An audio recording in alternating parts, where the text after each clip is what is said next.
Good morning. We are extremely pleased that you are here. It is good to come together for the purpose of co-creating. Do you agree? Yes. Co-creating at its best. You understand what that means? Here you are in your physical bodies. Yes, you are. But the room is filled with your non-physical counterparts. You are aware? Yes. You are extensions of source energy. And you allow, in varying degrees, that which you really are to flow through you. And that is really what the art of allowing is all about. As you begin to pay attention to the idea of the art of allowing, you begin to discover that nothing is more important than the way that you feel, because the way you feel is your personal guidance. It's your personal indicator of what you are doing right now, which is where all of your power is. Your power to allow or disallow. Your power to be who you really are, or your power to diminish it in some way by giving attention to something that does not agree with who you really are. So what kinds of things would not agree with who you really are? Well, we'll give you a list. If you were to say or think, ponder the idea from your physical perspective, I am not worthy. That would be a thought that would pinch you off, because that thought does not agree. If you were to think a thought, I don't like that person, that thought would pinch you off.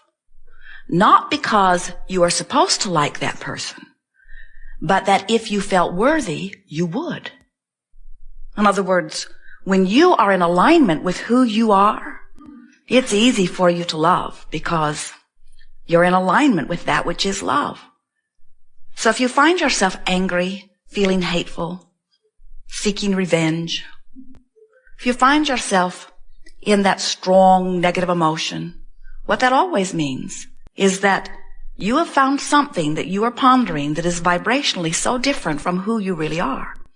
And that's why it's fun for us. We like to sort of shake things up a little bit by talking to you about how much you love you, because usually you loving you is one of the last things that you try to do on purpose. It's the first thing you do naturally, but it's one of the last things that you try to do on purpose, because almost everybody around you is naturally loving themselves so much more. They find it odd when you love you. They would rather you love them. Sometimes people will say, Abraham, you teach selfishness. And their tone of voice is very accusing, like it's a bad thing for us to do. But we proudly proclaim, yes, we do. We do teach selfishness because we understand that this is a universe that is based on attraction, that it is based on inclusion. We know that every consciousness is attracting unto itself. And so you cannot help but draw to you that which you are. So if you are selfish enough to want to feel good, what are you drawing to yourself?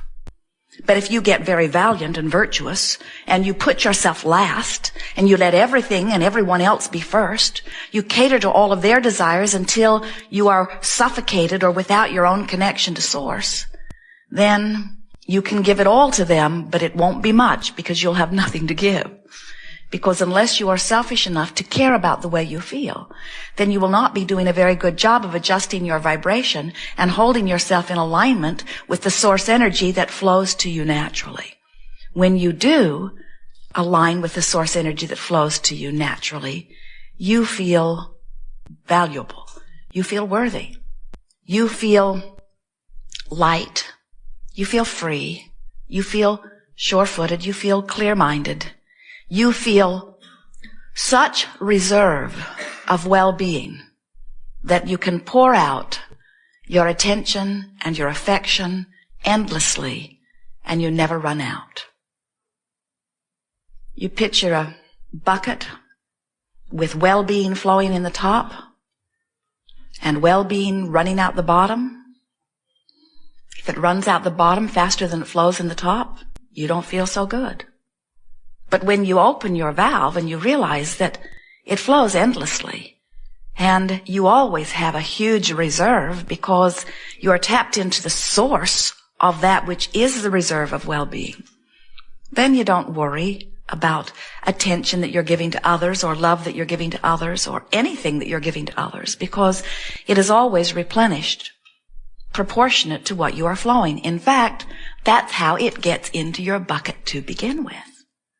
You flow it through your perspective. So, how do you get out of whack? Could you flow too much to someone else? Never. Because when you flow it, it always flows in.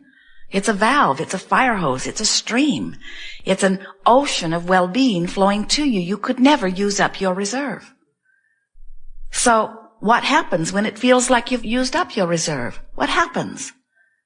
Well, you just temporarily pinched off the flow in. That's all. And it's easy to tell you've done it because you don't feel good. So the way you feel is of immense importance, because the way you feel is your indication of what you're doing vibrationally. Interesting word, isn't it? Vibrationally. Here you are. You never have thought of yourself as a radio transmitter receiver, and yet you are.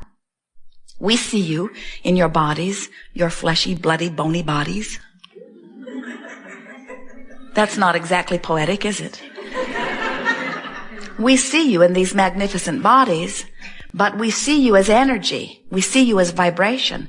We see you as consciousness. We see your body. We see your body as the housing of this consciousness, as the focusing mechanism. And even your brain, which is flesh and blood, we see that too, but we see it as the mechanism by which you are transmitting and receiving. So you are vibrational beings, most importantly. And so we think getting in conscious awareness of your vibrational tuner is of immense importance. We think it is the most important thing that any of you would do. So you say, well, Abraham, it is uncomfortable for me to think in terms of vibration. I can move things around. I can speak words. I can make things happen through my action. But I'm not very comfortable thinking of myself in terms of being a vibrational being. And we say, then think in terms of being an emotional being, because it is one and the same thing.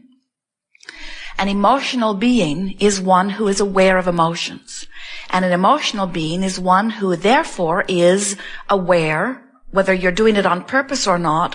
When you are aware of your emotions, you are aware at least of vibrational variance. So when you're aware of vibrational variance, at least you know when you're changing the tuner on your dial. You would never set your radio dial for 98.6 and expect to hear what is being broadcast on 101 FM.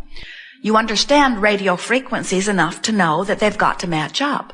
So we want you in the same way to say, when I have been focusing upon things that make me feel this ornery, or make me feel this vulnerable, or make me feel this angry, or make me feel this bound or not free, I cannot at the same time be a vibrational match to the well-being that I've been telling the universe that I want. So what happens is, if things are not going for you the way you would like them to, it only means that you're not vibrationally in alignment with your own desire. Your desire is vibrating on one frequency, but your habit of thought is vibrating on another.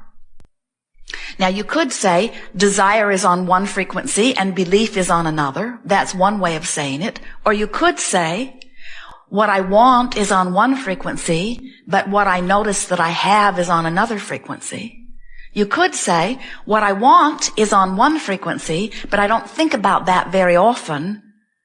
What I think about often, which has become my dominant thought, is different from my desire. When I think about my desire, it feels one way. When I notice where I am, it feels another. Getting the sense of this? So when you say, I am an emotional being, and I'm going to begin to take emotional journeys, then what you're saying is, I'm going to start guiding my thought and word and even my action based upon where the idea of it feels, rather than upon any other factors that I've ever considered. In other words, I'm going to start guiding myself emotionally. Now, this is worrisome to some, especially if you've worked not to be emotional, or especially if you have worked particularly hard not to be emotional, meaning you've got control of your emotions, and you're living with people or working with people who are very emotional. Because sometimes people, when they are given the label, oh, they are an emotional being, there's one now. sometimes when you are interacting with people who seem to be emotional, what you notice is that they are highly emotional, often in a sort of disconnected way. They are out of control. Their emotions are too close to the surface, you say. And we want to say to you, your emotions are never too close to the surface. The closer to the surface they are, the better. But when you have a handle on your emotions and you are paying attention to them in the early subtle stages, then nothing gets very far out of hand that you don't want to. In other words, we would like you to be an emotional person who feels ecstasy and elation and appreciation and love and joy often. And we would like you to use some of the processes, we'll talk about some of them here today, that would ramp you up to even higher degrees of emotion. Positive emotion. In fact, most of the processes that we've offered to you over time have been offered with the intent of helping you go from some of the higher registries in emotion, like feeling pretty good, to wanting something, believing something, hoping for something, maybe a little pessimism, sometimes a little frustration or overwhelmment, but mostly feeling pretty good. So most of the processes that we've offered you have been intended to help you go from that feeling pretty good a lot of the time to feeling really good all of the time.